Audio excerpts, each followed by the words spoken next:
महापुरुषों की गीत तो हम बहुत गाते हैं, कहीं गुरु गोविंद सिंह का नाम लेते हैं, कहीं नानक साहब का लेते हैं, कभी कबीर साहब का लेते हैं, लेकिन क्या उनकी बातें तो जबान पर सब कोई याद करके बोलते हैं, लेकिन वो 1000 गुना उन्होंने काम किया तो उसका 1000 गुना नहीं तो 1 गुना तो काम आप भी करना सीख जाओ। वो युग नहीं है, उतनी शक्ति जीव में नहीं है, लेकिन उससे कम शक्ति है, लेकिन उस शक्ति की क्षमता के अनुसार तो काम करके दिखाओ।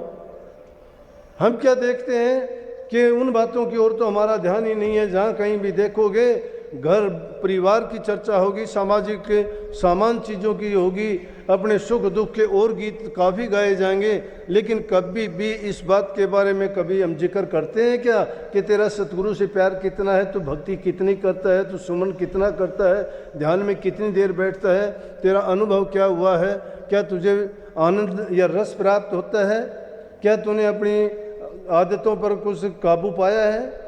हम दूसरे की बुराइयां ढूंढने के लिए अपना टाइम बर्बाद कर देते हैं, उसको देखते हैं वो क्या करता है, वो कहाँ जाता है, वो क्या क्या मिलेगा हमें दूसरे की चीज़ करने से। उनके देखने से, उनकी सुनने से हमें ना तो कोई फ़ायदा है, ना कोई हमें आगे उसी चीज़ नज़र आती कि जिसको हम अपना के अपने जीवन को सफल कर सकें, जिसमें हमारा कोई हित नहीं। उन बातों में पढ़ के क्या लेना। अरे हमारा हित, हमारी भलाई तो नाम में है, नाम को हम जानते ही नहीं हैं। लेकिन अगर गुरु के सत्संग में नित्य प्रति जाओगे तो धीरे धीरे करके जब उस उपदेश की और ज्ञान की चोट तुम्हारे दिल पर लगेगी, ये नहीं पता किस घड़ी में कौन सा ज्ञान और कब इंसान को समझ लग जाए। ज़रूरी नहीं है कि वो हमें रोज़ाना जाने से मिले, किसी को 1 मिनट में ही लग गया, किसी को सारी ज़िंदगी बीत गई तो भी नहीं लगे। लेकिन बात श्रद्धा में और विश्वास में टिकी होती है। गुरु के वचन की जिसने प्रतीत कर ली उसका काम पूरा हो जाता है। जिसने गुरु के वचन की प्रतीत नहीं की, विश्वास नहीं किया, जिनने प्रेम का नाता नहीं जोड़ा, बिना प्रेम की भक्ति नहीं होती। 3 चीज मुख्य करके राधा स्वामी में बताई हैं, प्रेम, प्रीत और प्रतीत। प्रेम करो, प्रतीत विश्वास करो और श्रद्धा तुम्हारी दृढ़ होनी चाहिए। ये तीनों चीज जिसकी हैं तो उसका मैं कहता हूँ साधन, संयम और आदमी का सत्संग, तीनों चीज दुरुस्ती से बनेंगे। सत्संग इस जीव के लिए सबसे बड़ी खुराक है। सत्संग इसके जीवन को सुधारता है, बनाता है। सत्संग करते करते इसके अंदर के मैल धुलते हैं मन के, बाहर के नहीं। बाहर के तो स्नान करके धोओगे, लेकिन मन के मैल तो तब धोएंगे जब नाम की चर्चा होगी, सत्संग में जाओगे, गुरु ज्ञान पर आप विचार करोगे, चिंतन करोगे और मन में उन बातों को हमेशा याद रखते रहोगे। वो धीरे धीरे करके मन की जब सफाई हो जाएगी तब वहाँ नाम टिकेगा। मलिन मन में कभी भी नाम नहीं ठहर सकता। अब नाम की कमाई करने के लिए ये जरूरी है, चाहे आप 5 मिनट के लिए भी क्यों ना बैठो, नागा कभी ना जाने दो। नागा का मतलब है कभी भी ये सोच के, कभी हम खाने की ये नहीं करते, लापरवाही नहीं छोड़ते खाना, टाइम पर खाना खाते हैं, सोते भी हैं, सारे काम करते हैं। और उन नित्य नेम के कामों में अगर थोड़ी सी भी किसी चीज़ की कमी रहती है, नहीं होता है, तो हम उसके लिए कितना बवाल खड़ा करते हैं। लेकिन प्रभु के नाम में हम तो रोज़ाना ऐसी चूक करते हैं, उसके लिए कभी ये चिंता करते हैं कि आज हमने क्यों नहीं किया। कभी नहीं सोचते ही नहीं। हम सोचते हैं कि कोई नहीं, आज नहीं कल, कल हो जाएगा। क्यों हो जाएगा कि उसमें सीधे रूप में हमें कोई आनंद नहीं मिलता। उसका आनंद मिलने में बड़ा टाइम भी बहुत लगेगा, लेकिन सहज सहज मिलेगा, आज नहीं मिलता। आज का किया है, परिणाम कल को मिलेगा। हम परिणाम आज का आज चाहते हैं, आज का आज नहीं। भक्ति वो चीज़ है जो इंसान के जीवन को संवार देती है। जब इसको ज्ञान प्रकट हो जाता है, इसका अज्ञान जब चला जाता है, तो समझो कि इसका जीवन सफल हो गया। नहीं तो क्यों कहा कि भ्रम में सोवे मत न, अज्ञान में सोवे मत न। सोने का मतलब है जो भ्रम की नींद है उससे उठ जाओ। हमें भ्रम क्या है? इस संसार को हमने सत्य मान लिया, ये भ्रम है। हम इस जीवन को सुख का जीवन मानते हैं कि हमें मिला है, ये आनंद भोगने के लिए मिला है। लेकिन ये नहीं सोचते कि क्यों मिला, किस लिए मिला था।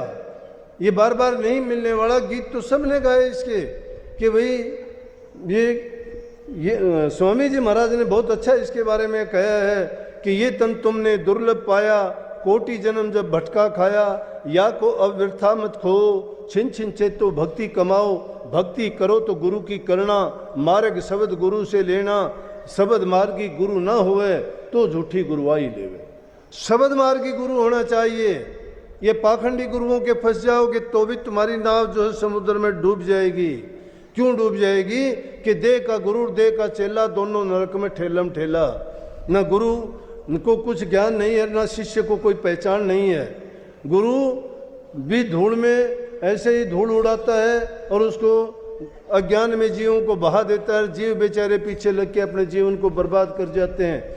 न वो गुरु को पहचान पाए, न नाम को जान पाए, और इसीलिए उनका जीवन व्यर्थ चला गया। चाहे उनका कसूर नहीं था, लेकिन अवसर तो हाथ से निकल गया। फिर क्या पता कब मौका लगेगा, कब उसको इंसान का चोला मिलेगा। गुरु मिले या ना मिले, सत्संग मिले या ना मिले, ये तो बड़े भाग की बात है। जिन जीवों के बड़े ऊंचे भाग होते हैं उनको गुरु मिलना, सत्संग मिलना, नाम मिलना कहीं भाग से बात बनती है।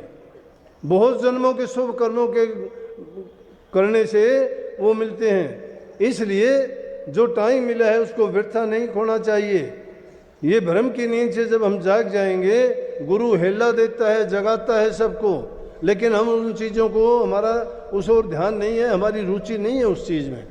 जब किसी चीज़ में रुचि हो जाती है तो वो कान लगा के सुनता है, ध्यान से सोचता भी है, गौर करता है कि इसमें हित किसका है, तब उस चीज़ का, उस वस्तु के महत्व को जानता है। और जब तक उसके महत्व को नहीं समझेगा वो, तो उसकी रुचि नहीं है उसमें। बिना रुचि के चाहे वो कितनी भी अच्छी चीज़ क्यों ना हो, जिस चीज़ को जानता ही नहीं उसकी ओर से कुछ भी हो कुछ ना हो। लेकिन इंसान का चोला बड़ा उत्तम है। इसके लिए कहा कि वो तुम प्यार का नाता कैसा जोड़ो, जैसे दीपक पर पतंगा, परवाह नहीं करता। उस प्रभु के नाम में जब अपने शरीर को तुमने जोड़ दिया, दीपक पर पतंगा क्या करता है? उसका प्रेम है उस दीपक से। वो पतंगा आता है, चक्कर काटता है, उसका शरीर जल के वहीं भस्म हो जाता है, लेकिन उसको छोड़ता नहीं है। क्यों नहीं छोड़ता? उसका देखने का आशिक है वो, उसका ऐसा प्रेमी है, उसी पर वार फेर करके अपने प्राण त्याग देता है।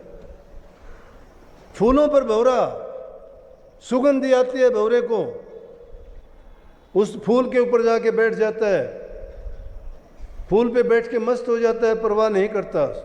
उसके आनंद में ऐसा डूब जाता है कि उसको ये पता ही नहीं है तू कहाँ बैठा है, क्या है, उस आनंद में ही मस्त है। लेकिन शाम हो जाती है, फूल बंद हो जाता है, उसके प्राण चले जाते हैं, परवाह नहीं है।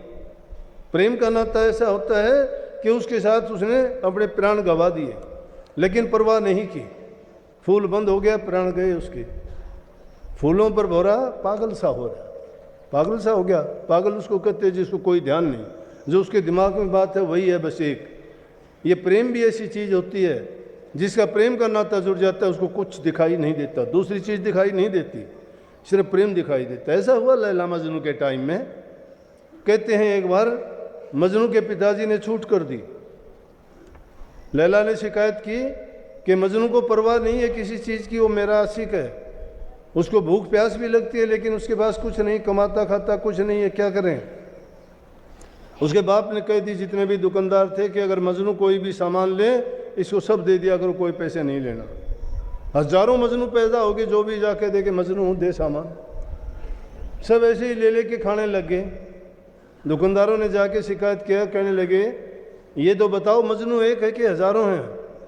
वो बोले मजनू तो एक ही है। लैला से पूछा कितने मजनू हैं? बोला जी एक ही है, मजनू तो हजार थोड़े हैं, एक ही प्यार करता है मेरे से, मैं उसी से प्यार करती हूँ। बोले यहाँ तो देखो जाके पूरे बाजार में जो है दुकानदार सब शिकायत करते हैं, वहाँ तो हजारों हैं। ने बोला नहीं, तो ने बोला असली मजनू की पहचान क्या होगी? कि असली मजनू की पहचान ये होगी कि जाके ये कह दो कि लैला ने तुझे बुलाया है और वो बहुत बीमार है, ढूंढी पिटवा दो शहर में, और जब तक उसको अगर कलेजा काट के मजनू नहीं देगा तब तक वो जिंदा नहीं रह सकता, मर जाएगी।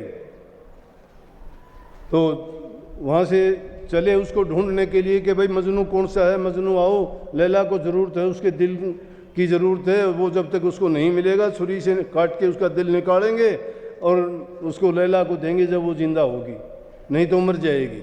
सब अपने अपने मजनू घरों में घुस गए जाके। असली मजनू था वो मस्ती में आता है, बोले उसने जब लैला का नाम सुना बोला कौन है, क्या क्या बात है? बोला कि मजनू कौन है? बोला कि मैं हूँ मजनू। बोला क्या बात है? लैला को क्या बात है? बोला कि लैला ने आपका कागजा मंगाया, नहीं तो मर जाएगी। नहीं बोला अच्छा निकालो, फटाफट निकालो, नहीं लिया मैं निकाल देता हूँ, देर मत करो, अगर देर कर दी तो लैला मर जाएगी। प्यार का कोई दूसरा उदाहरण नहीं है। प्रेमी अपने प्राण की परवाह नहीं करता है, प्रेम में न्यौछावर कर देता है। वो प्राणों की परवाह ना किए बिना अपने प्यार को उसी में लगा देता है पूरा। इसी प्रकार से वो फूलों पर भौरा है, चांद पर चकोरी। तीसरी बात जो इसमें बताई गई प्रेमी की, हम प्रेमी नाम कहलाते हैं, भगत नाम कहलाते हैं, गुरुमुख कहलाते हैं, सेवक कहलाते हैं, शिष्य हमको आते हैं। शिष्य नाम सीखने वाले का है, सेवक नाम सेवा करने वाले का है, प्रेमी नाम प्रेम करने वाले का है। हम कौन से रूप में हैं? ना हम प्रेमी, ना सेवक, ना शिष्य। कौन सी चीज़ है हम में? हमारे से तो पूछो तो गुरु की बुराई करते मिलेंगे। गुरु से लेना क्या चाहते हो? गुरु पर तुम्हारी श्रद्धा नहीं है, विश्वास नहीं है, ये प्रेम नहीं है। प्रेम ओघट प्रेम है, पिंजर में हो जाता है शरीर का। क्या बाबा फरीद ने क्या कही? प्रभु के प्रेम में कहने लगा खुदा कैसे मिलेगा? बोला कि कुएं के अंदर उल्टा लटक जा, पैर बांध के कुएं में उल्टा लटक जा, तुझे खुदा मिल जाएगा। प्रेमी मान लेते हैं बात, क्योंकि उनको सिर्फ वही दिखाई देता है। और फिर क्या कहता है, काग उसके ठूंगे मार मार के पैरों को खाते हैं। जब कागों से बोल के कहता है बाबा फरीद, तुम कागा चुन चुन खा लियो मेरे हाडा पर का मासा, दो नेत्र मत ना फोड़ियो मन हरि मिलन की आशा, जिन करी तपस्या घोर है जो होया आश्रय हर के, लागी का मार्ग और है लगी चोट कड़े जय करके। कुएं बीच फरीद ने एक मीठी बोली भाषा, ये मीठी भाषा बोली फरीद ने कुएं। कागों से कहता है कि कागों मेरे सारे शरीर के मांस को नोच नोच के खा जाओ, कोई परवाह नहीं है, कोई परवाह नहीं है, मेरी आंख ना फोड़ देना। मुझे प्रभु के दर्शन करने की आस लगी हुई है, वो दर्शन मैं करूंगा, मेरी आंख छोड़ के पूरे शरीर को खा जाओ, ये प्रेम है। आप सभी प्यारी साथ संगत को राधा स्वामी जी, अगर आपको वीडियोज पसंद आती है तो प्लीज़ उसको लाइक शेयर करें एंड चैनल को जरूर सब्सक्राइब करें। राधा स्वामी जी।